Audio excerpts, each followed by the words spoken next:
عرصہ دراز سے ہمارا نظام خوف، لالچ، دباؤ، اجارہ داری، بدماشی، برادری ازم اور آنڈ گوانڈ کے حالات کو دیکھ کے اوئے کر کے کہنا اور اس حوالے سے دبا کے رکھنا اور راتوں رات جیسے میں نے پہلے گزارش کی کہ پیسہ دے کے لوگوں کی زمین کو خرید لینا، یہی رہا ہے. لیکن ہم چاہتے ہیں کہ ان تمام چیزوں کو ختم کر کے کوئی ایسا صاف پاک انتخابی شیڈول نظام بنے تاکہ ہر 18 سال کے بالغ جوان کو اپنی رائے دینے کا آزادی سے حق ملے، نہ اس کو پیسے کا لالچ دیا جائے، نہ اس کو ٹرانسفر کا، سروس کا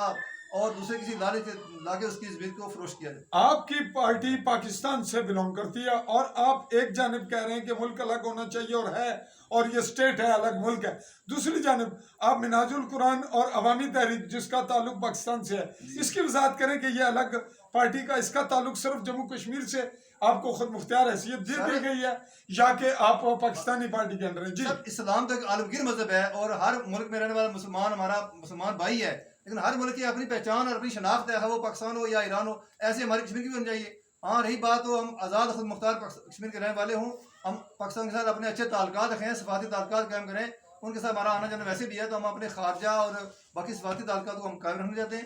پاکستان ہمارا بڑا بھائی ہے، اس حوالے سے ہم اس کو اپنا